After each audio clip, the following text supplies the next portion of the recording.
नमस्ते प्रणाम दोस्तों आज पावर स्टार पवन सिंह और खेसारी लाल यादव का गाना रिलीज हुआ है छठ पूजा का। जी हाँ दोस्तों, आप सही सुन रहे हो। पावर स्टार पवन सिंह का पहला छठ गीत है और खेसारी लाल यादव का दूसरा छठ गीत है। जी हाँ दोस्तों, बात करें गाने की तो गाने 2 घंटे में 1,80,000 व्यूज और 43,000 लाइक है पावर स्टार पवन सिंह के गाने पे। जी हाँ दोस्तों, बात करें खेसारी लाल यादव के तो 1,69,000 व्यूज है और 49,000 लाइक है। लाइक के मामले में अभी खेसारी लाल यादव आगे हैं और पावर स्टार पवन सिंह का कम है। जी हाँ दोस्तों, व्यूज़ के मामले में पावर स्टार पवन सिंह आगे है। बाकी 3 घंटे में 2,48,000 views power star Pawan Singh का और 53,000 लाइक है। और खेसारी लाल यादव का 3 घंटे में 2,24,000 व्यूज़ है और 59,000 लाइक है। जी हाँ दोस्तों, व्यूज़ के मामले में अभी पावर स्टार पवन सिंह आगे है और कम है खेसारी लाल यादव का व्यूज़ के मामले में। बाकी 59,000 लाइक है खेसारी लाल यादव के और 53,000 लाइक है पावर स्टार पवन सिंह के। जी हाँ दोस्तों, अभी भी खेसारी लाल यादव के गाने आगे हैं और आप लोग देख सकते हो इस गाने को माँ अम्बा फिल्म्स के यूट्यूब चैनल पे। बात करें 4 घंटे में तो 3,51,000 व्यूज़ है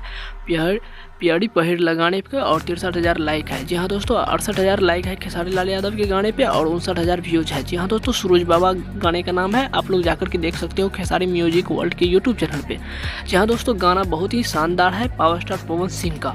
खेसारी लाल यादव का उतना चलने वाला नहीं है क्योंकि ये गाना उतना बजने वाला नहीं है। जो बात है मैं सच बताता हूँ। आप हमारे चैनल को सब्सक्राइब कर लीजिए, आपको इस तरह का इन्फॉर्मेशन मिलता रहेगा। आप लोग जाके देखिए माँ अम्बा फिल्म्स के यूट्यूब चैनल पे।